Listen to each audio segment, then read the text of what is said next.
Greetings to God. Today we want to explain one of the most important matters regarding emotional intelligence. We have explained that emotional intelligence is a skill, an intellectual and mental ability that teaches us how to control our emotions and how to manage our emotional state.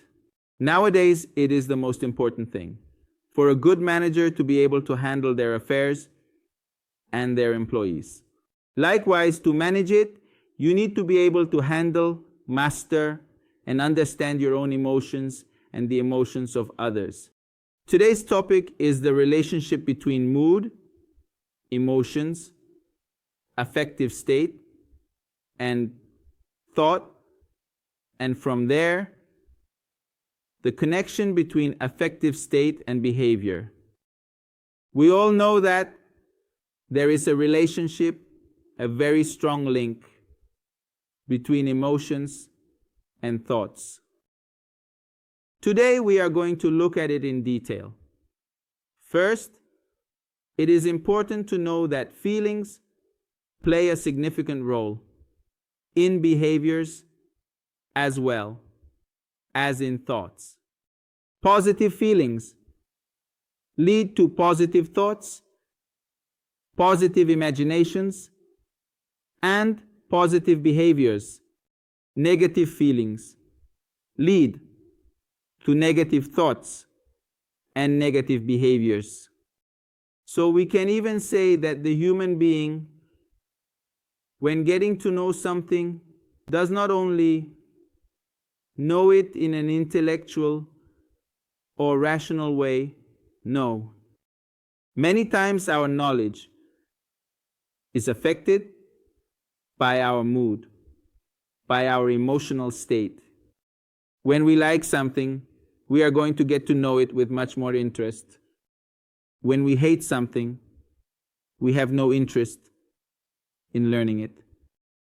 This means that in learning, understanding the emotional state, emotions play a quite important role. Do you remember a simple example from when you were in school? Like when you perhaps liked your math teacher. So during that time, you liked learning math because of your emotional state, your affective state. This connection you had with that teacher, who was a nice teacher, and whom you considered a hero, made you pay attention well in class. Therefore, this bond made you enjoy math class. On the contrary, for example, you had a bad chemistry or physics teacher, I don't know which, and then you hated that subject and never learned it. Why? Because you hated the teacher. So the hatred you had for the teacher you disliked, that affected your way of learning. So, that is at the very beginning. Love and hate affect the learning process even more in the way we learn things. When we hate something, we learn it differently compared to when we like and love it. There is a rule that we learn things the way we like them. So people who are fanatical in their faith, in their practice, will be blind to knowledge. That means I will never learn anything that goes against what I like. So, for example, a person who smokes cigarettes and enjoys smoking them, no matter what you explain to them about the harms of smoking, that person is not going to learn it. They are not going to listen. It's like being deaf and mute. It doesn't talk to you and doesn't listen to you. It doesn't want to know. It says, I don't like it. I don't want to learn. So, an important factor is the emotional state in order to become receptive beings, so that we can receive things and then analyze them. And we can say that knowledge and thought are subjective.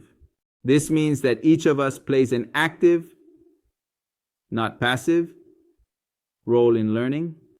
If a person, for example, a doctor, has a tendency to consume alcohol, that doctor, because of their tendency to consume alcohol, will do everything possible in their research, in their laboratory, to affirm that alcohol has benefits.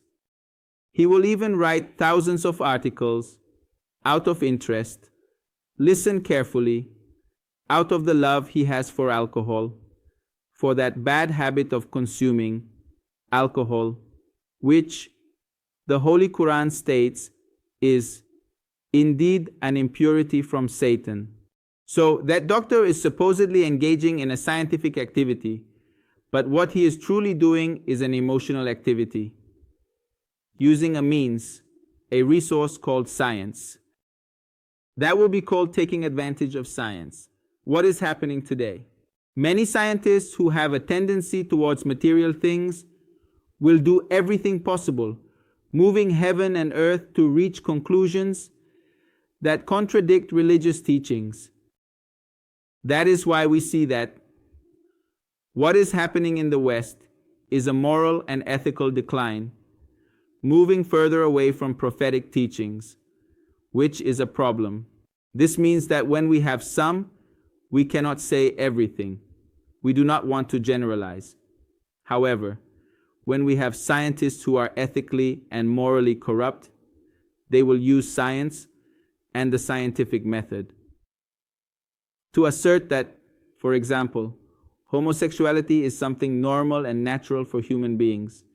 That means they are using biology. They are abusing the natural sciences, taking them wherever they want, to where their interest lies. So, how can we fix science? Through scientific discussions, it won't work.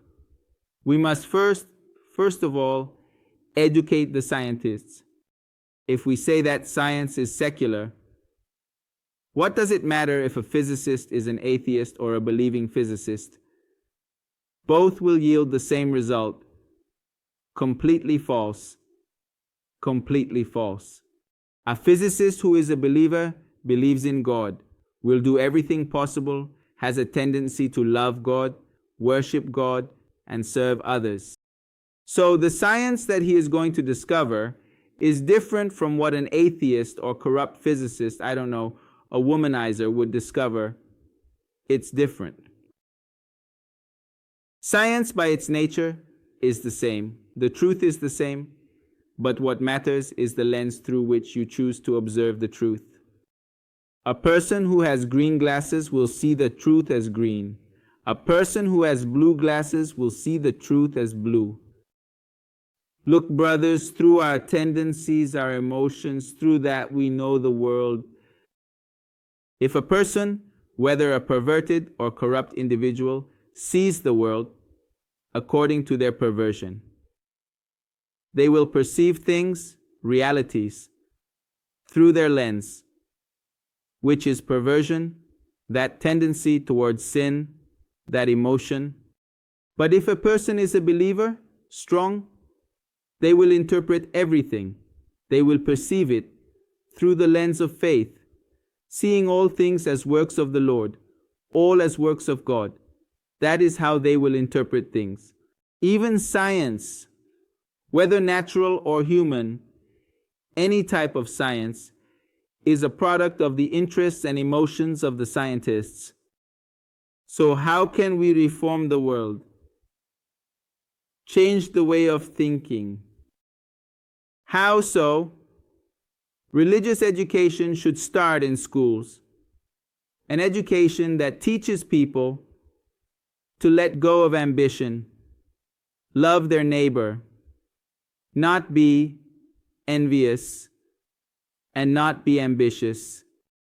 What science today has produced at its peak are bombs. What it has produced at its peak are aircraft carriers, What it has produced at its peak are warplanes. What's that for? To dominate the world more. So all that science, all that thinking is focused on how to dominate other human beings, how to better threaten other human beings. If it is science, it is art, it will be like Hollywood, a means to corrupt the world, a means to bring, we can say, the threat, the perversion, bad examples to the world. So we must think about how we can change people's emotional state to change their thinking and then change their behavior. So we have known that emotions play a significant, we could say, important and influential role in knowledge. What was the most important task of the prophets? From Adam to the last prophet Muhammad. Some Islamic narrations state that we had more than 124,000 prophets. Some were prophets of a family, some of a tribe, some of a city, some of a civilization. So, what was the most important task of the prophets? The Holy Quran states that the primary work of the prophets was yuzakihem, to purify the state of mind, to purify your heart. When you have a tendency in your heart towards a specific sin, then you will not have an interest in learning wisdom, knowledge, the holy book, or God's commandments. So first we need to correct the facts. We need to correct the emotions. Meanwhile, a person who has a tendency towards sin cannot open their heart to God. So, the first work of the prophets, before teaching wisdom, before teaching the laws of God, before teaching knowledge, was to purify the emotions. Because a person with a tendency towards sin is like a contaminated vessel. No matter how tasty the liquid you pour into this vessel, it contaminates and taints it. So the holy book, such as the Holy Quran, is the light and a guide for believers, for the oppressors, for the corrupt, for those who have a tendency towards sin. The Holy Quran is neither a guide nor a light. It only increases their curse.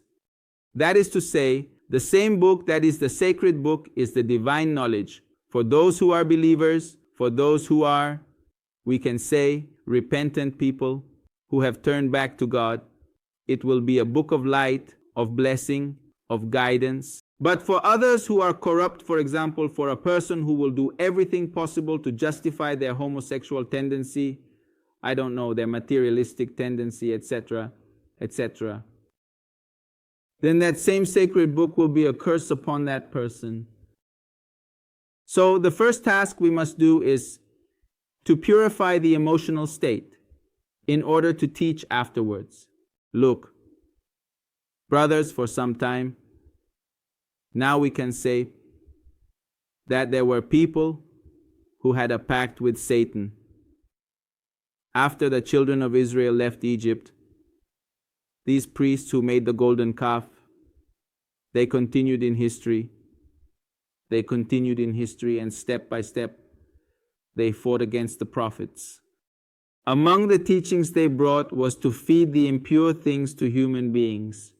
And why feed the impure things? Because that will affect your mood. It will affect your emotions, your tendencies. A person who feeds on pork, eats pork, will lose responsibility towards their family, will lose their status. This zeal is still that he is going to become a protective man for his family. He will lose it. He will become an irresponsible man and a lazy man when he consumes pork. The blood which is also prohibited in the Ten Commandments, is forbidden to eat in the Old Testament. Impure things are prohibited. We see this. Of course, what you have today is very scattered in the Old Testament. In Islam, we have rather clearer teachings of Moses. The Ten Commandments are clearer to us. So, one of the forbidden things was pork, blood, carcasses, and animals that have not been properly sacrificed in the name of God, meaning that the meat retains the blood inside. This is called a carcass. Eating a carcass, wine, and you will see today how many of those impure things are being fed to human beings. Meanwhile, human beings are consuming these impure things. This will complicate and hinder the learning of prophetic teachings. And they did it knowingly. They did it knowingly. I will give an example. For a while, if a person stops consuming these impurities, the non-sacrificed meat, only eats halal meat, sacrificed according to Islamic law, wine, beer, pork, blood, sets these aside and does not consume them, they will see the rays of light in their heart and mind.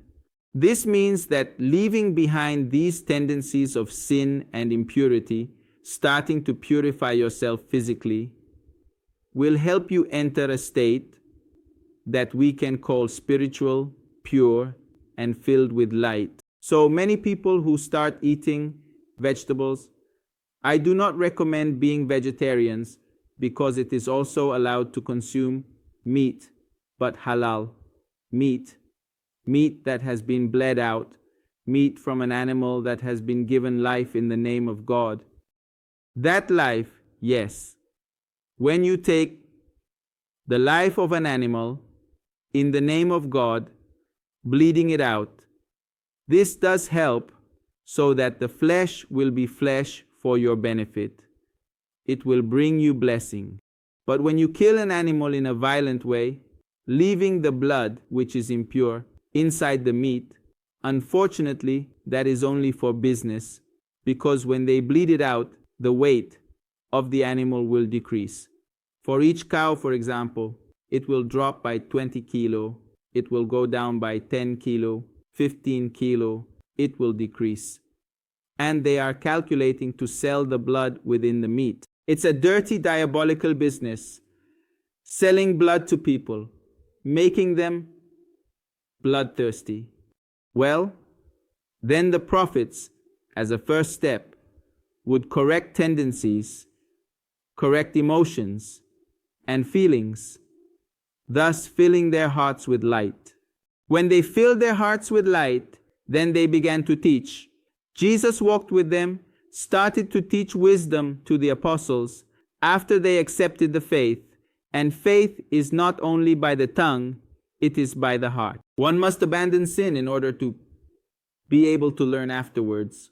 Did the young man who came to Jesus ask him how he could become his disciple? He said, leave material things behind. In other words, as long as you have this tendency, it prevents you from being able to purify yourself spiritually. If you let it go, then you can enter the spiritual world. In conclusion, mood, emotions, feelings, love, and hate play a special, direct role in thinking. They guide our thinking. It's not that you abandon your intellect, thinking that the intellect will logically decide the conclusions. No, brother, it's not like that. Meanwhile, there is a tendency of sin, emotions lead you to draw conclusions that are often false in many respects. And these false conclusions will cloud your mind, making it confused.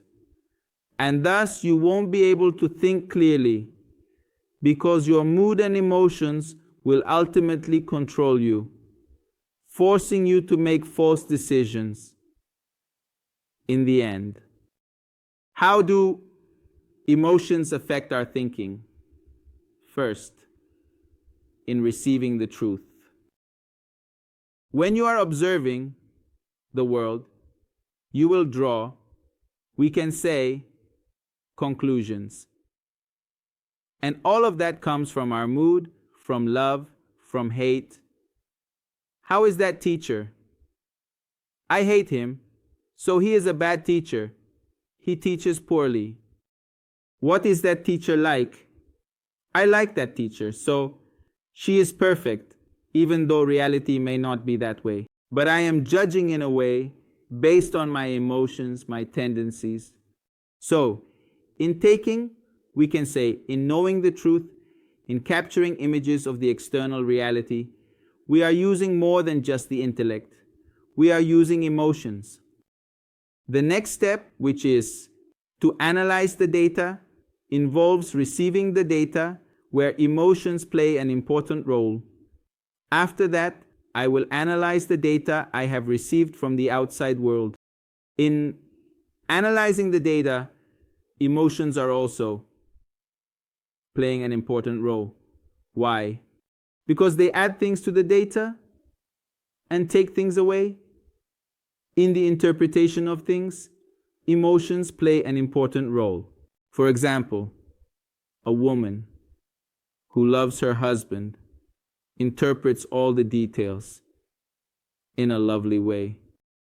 Does your husband arrive late? How do you interpret it? It is a reality, an external fact. The husband who was supposed to arrive at 6 p.m., for example, arrives at 10 p.m. That is a fact. How does one analyze that external fact? She loves that husband.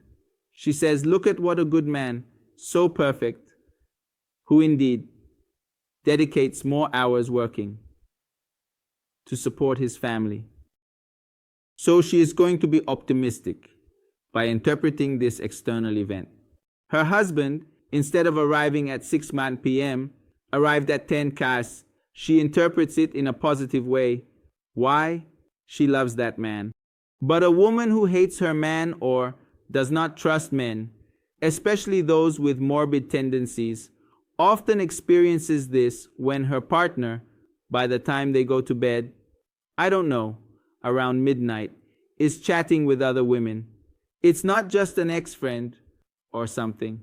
He presents many excuses, and that will undermine her trust.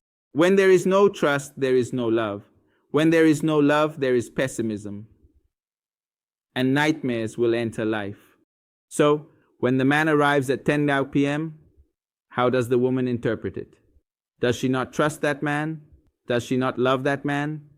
It is the reality that the man arrived at 10 p.m. He says, oh, look, maybe he's dating his secretaries, having a great time with his friends.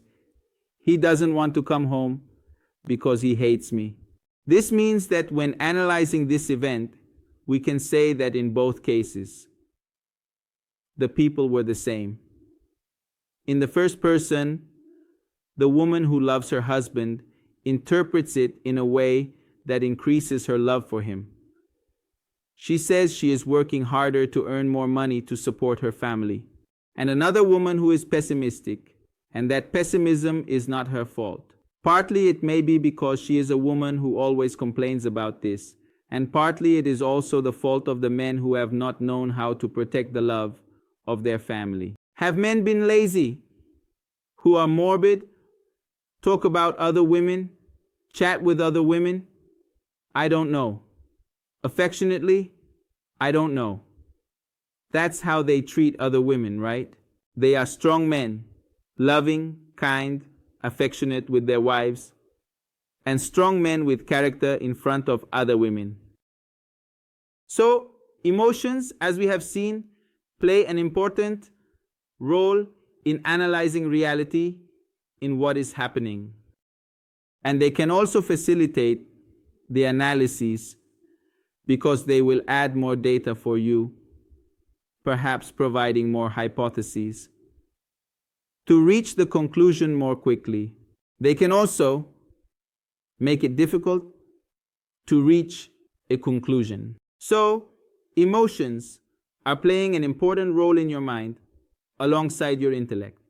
This is how they will sit. One is a judge, which is the intellect, and the other judge is emotion, the tendency. They are going to sit together and start watching the scene, and they will consult each other. And the emotion is stronger. It depends on that science than what we are learning. Emotional intelligence in this struggle between intellect and emotions will teach you how to strengthen your intellect in such a way that your emotional state cannot cloud your mind, cannot make you blind. Instead of emotions controlling your mental state, the intellect will control the emotions. So, another thing that emotion does is that it can distract you. We can say it makes you lose concentration. That is the power of emotion in the mind. It makes you think about nonsense. It affects your mood. You don't even want to think, and you lose motivation. When you don't have enough reason, you don't have enough motivation to think, you won't analyze. This means you will make superficial judgments based on the data and the misinterpretation that the same emotion has given you. So, these people are going to be superficial individuals. They will often make wrong decisions. Why? Because their decisions are emotional, not intellectual. They want to marry the first girl they see out of lust. That tendency, that emotion, I like that. So all the other conclusions will be drawn in a supposedly logical way. Plunging into that, we can say emotion, I want to reach it. It is lust. It is strong. So lust leads him to make decisions like, look, I like this girl, she's very beautiful, she's very talkative. And it already presents all the, we can say, conclusions to ultimately make the decision to be with her, to marry her, I don't know. And these marriages, based on emotion, I fell in love and got married, are doomed to failure. Why? In many cases, they are failures. When emotions dominate you, they won't allow you to think clearly. On the contrary, when you make an intellectual decision while controlling your emotions at first glance, you won't look at the girl with lust or with a loving gaze. You won't think of her in those terms. In this situation, do you really need a woman like that or not? She says yes. She will help me with my studies. My mother will agree with this marriage when she sees it, etc., etc. So thinking clearly will help you make a logical, intellectual, and correct decision. So emotions can provoke false new thoughts. Emotions can lock your mind. They can lead you to a complex of, we could say, being obsessed with one thing, which means you will fall into a dead end. You will only think about one thing. For example, you might say, I am in love and I can't think clearly. Of course, because you have fallen into an emotional pit, and that prevents you from thinking clearly, and we can say logically. To conclude today's topic, we will look step by step at how emotions affect thought. Thoughts will lead us to make a decision, to engage in a behavior, to behave in a specific way. So a good director or a good manager controls their emotions in order to then control their thoughts, which in turn allows them to control their decisions and ultimately their behaviors. For that, we need two important factors. First, to know our emotions, to understand our feelings, when, where, how, and under what circumstances. In what state? My affective state. My emotions dominate me. Anger, lust, desire, ambition, whatever it may be. How do they dominate me? I am going to study it well, clearly. I will not deceive myself. And I will also study others. Secondly, a good manager controls their own emotions and those of the team. The correct, effective, and successful direction is based on understanding and managing the emotional factors of life, which leads a person to behave in accordance with their goals. And to conclude the topic, for reflection, we leave something to think about. Look, brothers, think carefully about how many times in your life you have made an emotional decision. How many times in your life have you set aside your feelings, thought clearly, and made a serious decision? Compare the results of both things to see where you have succeeded. In the next class, we will explain the topic further.